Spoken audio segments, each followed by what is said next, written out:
A pleasant day. I am Jenny Cruz Francisco, and my topic includes media and globalization. Globalization entails the spread of various cultures and ideas.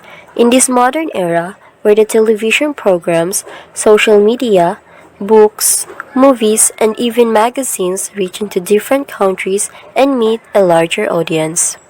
An example is a film that is made in Hollywood. It is shown not only in the United States but also in other cities across the globe, where it attracts a larger audience and goes to suit in today's generation. Another example is the song Gangnam Style by the South Korean rapper named Psy. His song may as well convey different meanings, but its listeners included millions who have never been or may never go to Gangnam. This globalization relies on media as its main conduit for the spread of global culture and ideas. The intimate relationship between globalization and media must be unraveled to further understand the contemporary world. The media plays a significant role in globalization as seen in today's generation. It facilitates in culture exchange and in multiple flows of information and image between different countries through international news broadcasts, television programming, and other media sources. I am Chel Dayan Falseso, and my topic includes media and its function. So this is Jack Lull.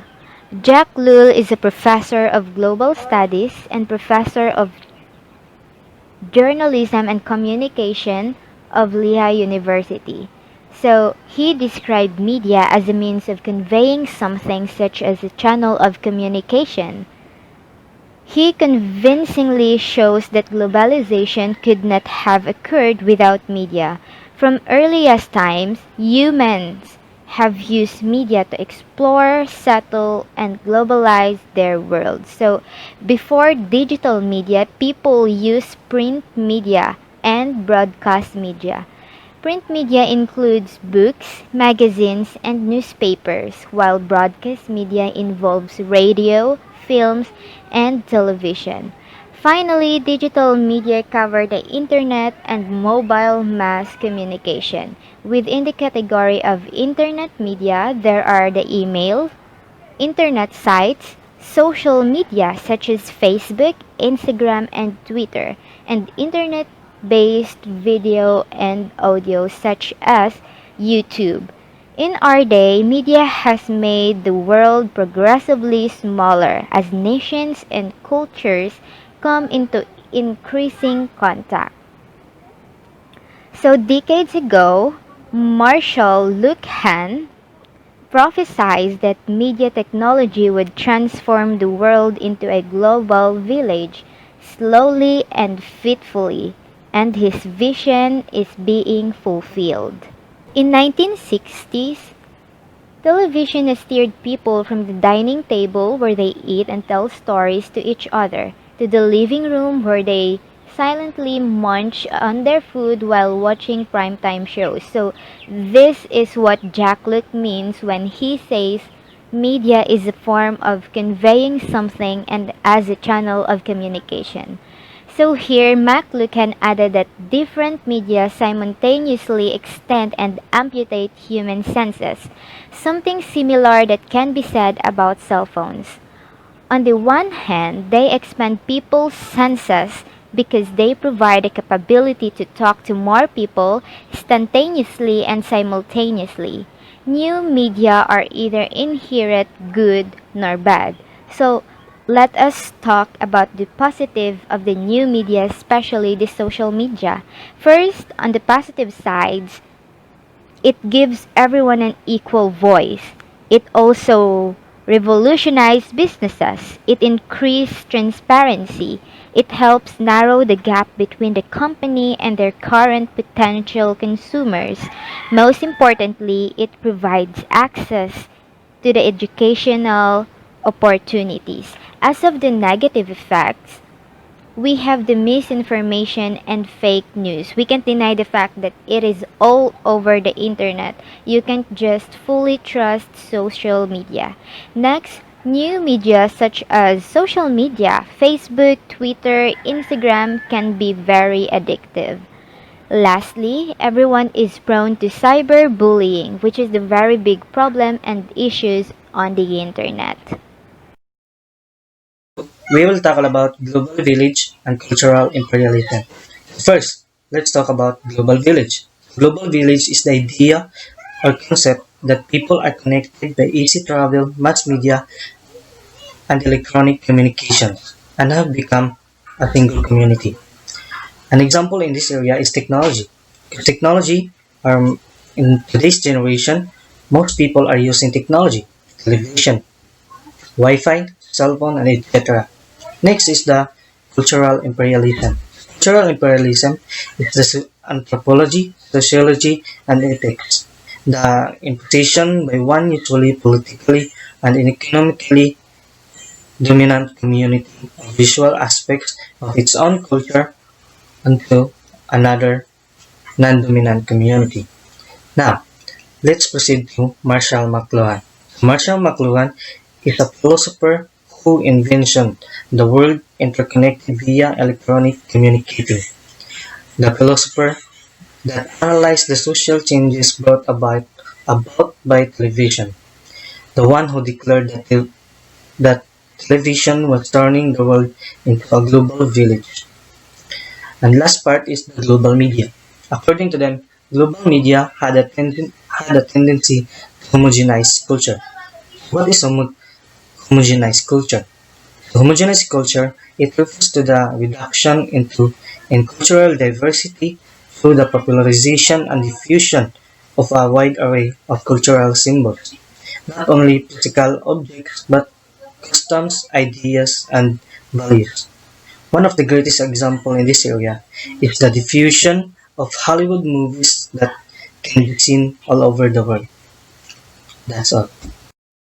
Critics of cultural imperialism. Proponents of the idea of cultural imperialism ignored the fact that media messages are not just made by producers, they are also consumed by audiences. In the 1980s, media scholars began to pay attention to the ways in which audiences understood and interpreted media messages. The field of audience studies emphasizes that media consumers are active participants in the meaning making process who view media through their own cultural lenses.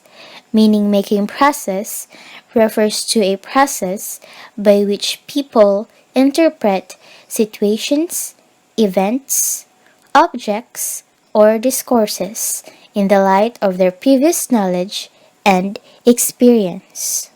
In the year 1985, an Indonesian cultural critic named Ayan Ang studied the ways of the different viewers in the Netherlands, which experienced watching the American soap opera called Dallas.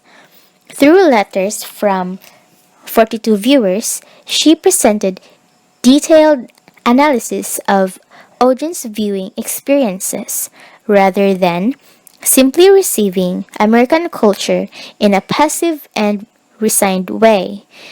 And she comes into a conclusion that viewers put a lot of emotional energy into the process and they experienced pleasure based on how the program resonated with them.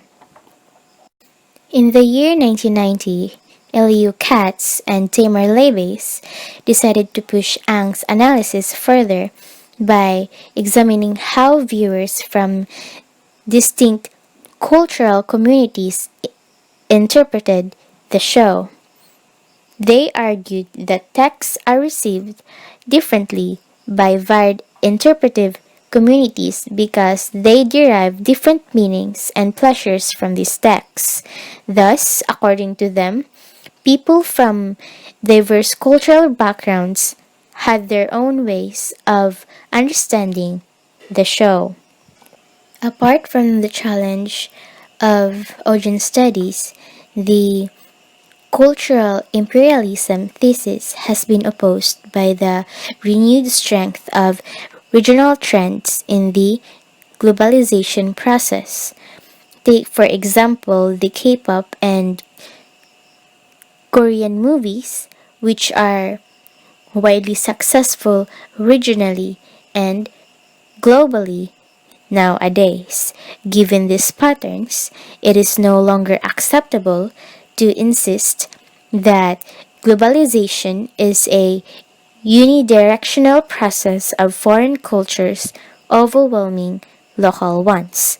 Thus, it leaves room for dynamism and cultural change. Social media and the creation of cyber ghettos. So, what is social media?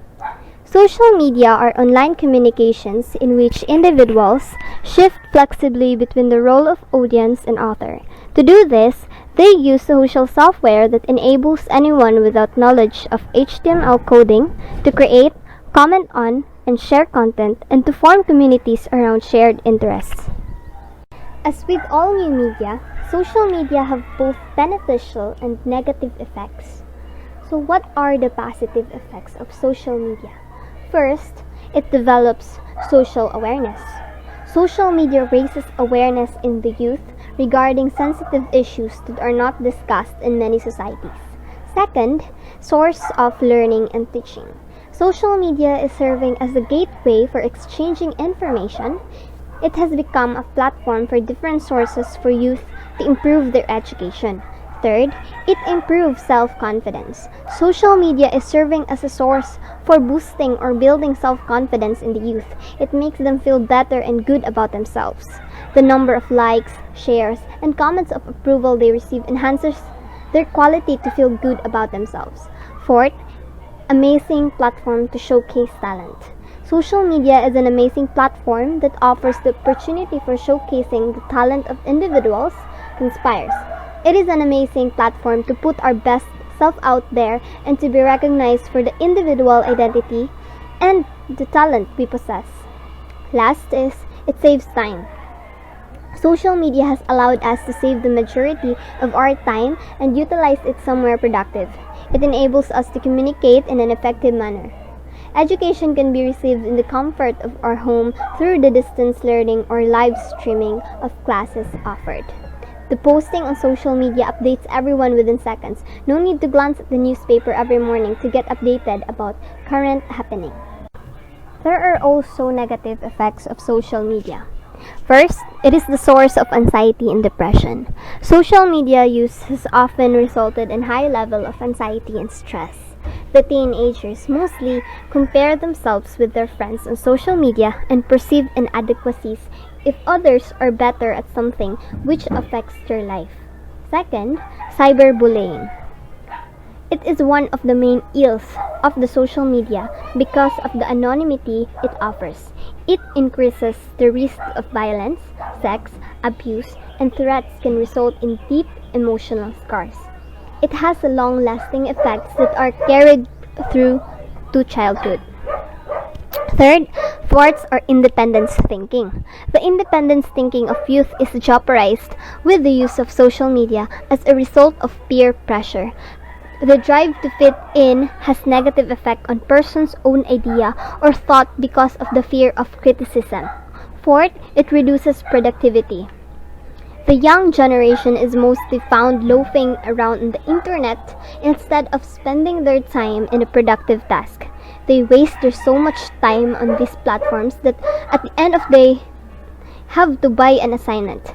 For the online services providers, they spend hours on social media stalking, checking updates, and reacting to the activities of their friends. It has become a platform for advertising rather than communicating one.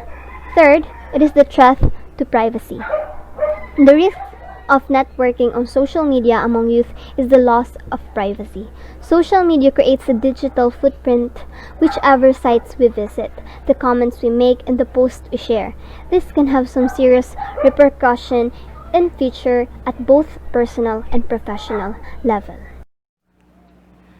This lesson showed that different media have diverse effects on the globalization processes. Societies can never be completely prepared for the rapid changes in the system of communication. Every technological change, after all, creates multiple unintended consequences. And that, as a person, we all should be responsible enough in using media platform and also be wise and smart in knowing what is the right information and wrong information. That is all for our report, and thank you everyone for your time in listening and watching. Keep safe!